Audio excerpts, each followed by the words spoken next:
Oh, I'm having another good day. Today I get to drive an FL5 Honda Civic Type R. This is not a normal car review. This is steering feel review, where I talk about how cars feel. Here's a list of everything I test. Every one of those is a chapter down below, so you can skip to the section you're most interested in. I'll be driving this car hard on the road and giving it a score for spirited driving. I'll also drive it gently on normal roads and give it a score for normal driving. I've got to commend Mo, who brought this car down today. You rarely see black ones, and I think the color really works. It has such a nice vibe. I want to just give you guys a bit of a look.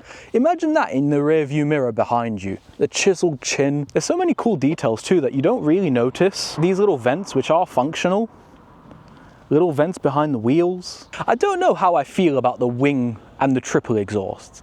I almost wish they would have just put a 2 and a 2 of exhausts like Golf R's, but then would that take away from the JDM character that this car has? It's a little edgy. I'll point out too, 265 tires on all 4 corners. Personally, for the road and enjoying a car, I have a feeling that's going to be way too much grip, but if you're going to take this car to a track, if you're going to actually go as fast as it can go, those are really going to help. If you're local and would like to see your car on Steering Feel Review, check the links in the description, send me an email or send me an Instagram DM. This car has a wheelbase of 2,734 millimeters, which I think is the longest wheelbase I've ever come across on a hatchback. This car has a steering rack ratio of 11.6 to 1.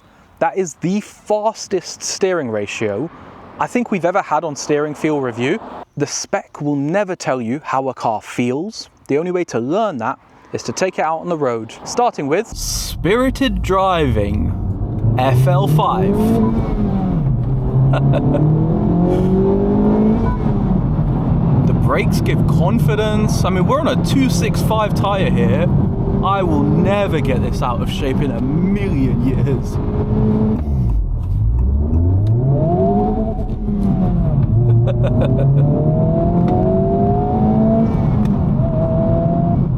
Makes good power, has good brakes.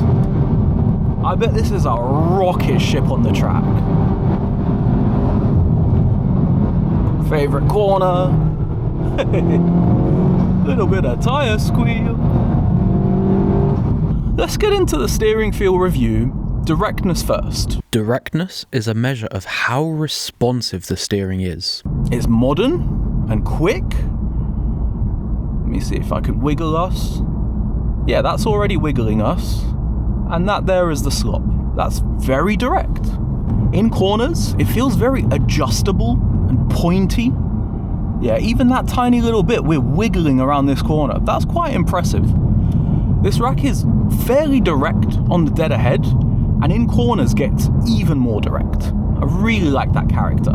I think for most people, they would drive this car, they would feel that directness, and that would be enough. I love steering feel. I think steering is the most important part of a car.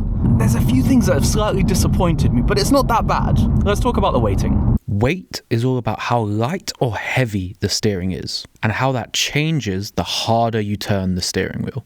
Don't get me wrong, it's better than most modern cars. A slightly disconnected feeling. The weighting is not matching up with what the tires are doing. Maybe a touch artificial. See if it changes if I drive it a bit harder.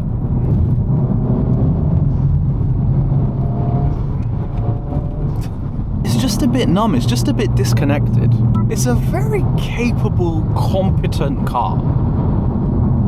It's just not really talking to me, and it just has unlimited grip. So I think at these kinds of speeds, I don't think there's much it can tell me. The feeling you get driving this car fast, it's like a humiliation ritual. The car's constantly like, is that it? Is that all you can do? God damn it. I can get nowhere near the limit. I made a video talking about things you need to know before driving fast. One of the big things is just reduce grip. This car, 265 tires, are just ridiculous.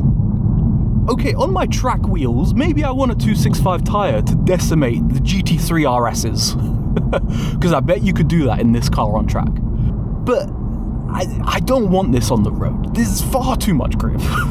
Far too much grip. And not enough interaction engagement. Not enough of the stuff I want. Texture is all about the feeling of the road through your hands. Just like for that GR Yaris we did last week, this road is being resurfaced at the moment, and it's such a great test for feeling texture in the steering because the whole road is incredibly rough. You can hear it. There's some texture. It's just not as much as I would like. But that's a very rough section of road. I'm into a normal section of road now, and that buzz is kind of gone. And when I throw this car into a corner, it's not communicating the level of grip it has. It's less texture than I would want for an enjoyable road car. Some of the bigger bumps it will communicate, most of the small ones it will not. If you really focus, you could just about pick up the surface of the road. It's not like cars with amazing texture that are constantly making the texture known to you. Let's talk about normal driving. FL5 on the motorway. Plenty of torque. I love the turbo sounds in these slightly big turbo 2-litre cars when you're on the motorway and you need a bit of torque. That feels really good. What do I think about this car on the motorway? Modern car. I'm back in comfort mode again. Perfectly easy and nice. It's very stable. It's very settled. Yeah, a little bit of dead zone for going straight. That's lovely. I will say, in this FL5, the road noise is a little louder than I would expect. Like a Golf GTI is much quieter than this car. That might be because we're on Michelin Pilot 4S tyres. Maybe with Pilot Sport 5s, that road noise will come down a little bit. But honestly, if this was my car, I would put like Michelin Premises on it. You need to kill that grip down as much as you can if you want to enjoy it on the road. FL5 around town. You guys going to be surprised by this? I don't need to be here. People would think driving a manual around town is difficult. Not this car, not this manual, not this steering. The reason we have lost all the feel and feedback for spirited driving in modern cars is so that we could have this benefit. And don't get me wrong, this is not the benefit I want, but this is the benefit most people would benefit from. The car is wonderful to operate in these situations.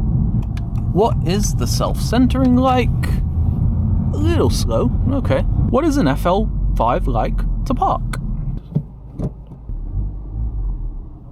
I wonder if this is a very, very new car thing. The GR Yaris from last week did this as well. The steering gets even lighter as you approach 0 miles an hour to make it easier to park and steer and maneuver. I'm sitting here editing this video and this clip has made me physically upset because it just shows car manufacturers do know that steering feel is important, but they're optimizing it for people to fucking park the cars. Sorry, that just rubbed me the wrong way. I thought I'd comment about it.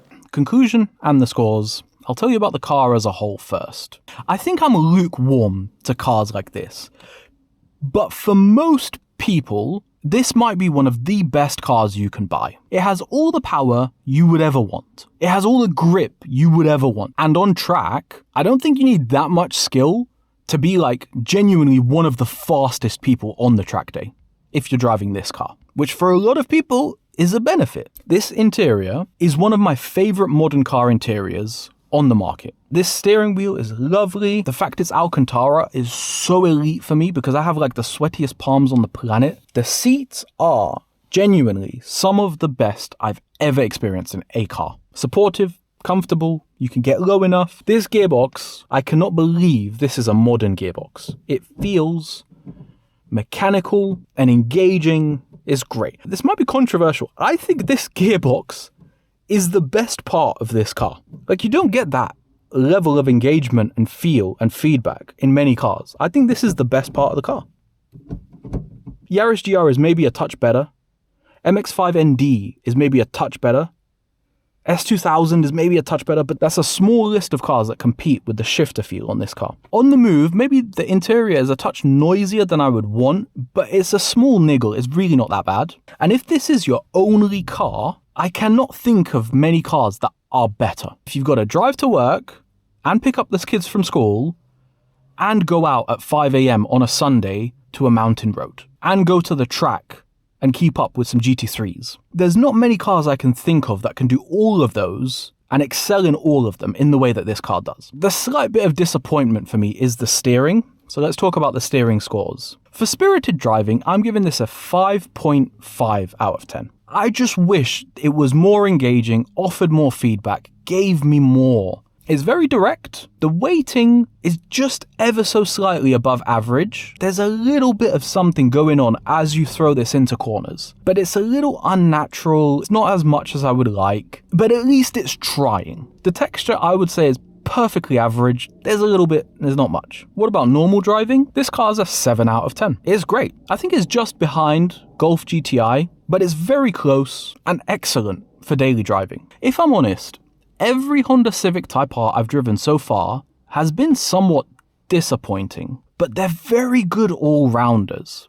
And I think if you're the type of guy that's more interested in the output of what the car can do, how fast it can go around a track, what supercar it can keep up with on the back road, buy these cars. The results they give you are amazing. If you're interested in the input, how things feel, how you interact with the car, maybe choose a different sporty hatch. Or just use this as your everyday car, where it excels. YouTube really wants you to watch this video next, but I think if you've enjoyed this video, you really like the steering feel review playlist. I recommend watching the Mark III Megane RS as a car of a similar size and shape, but a very different driving experience. My name's Mick, I drive cars. Peace.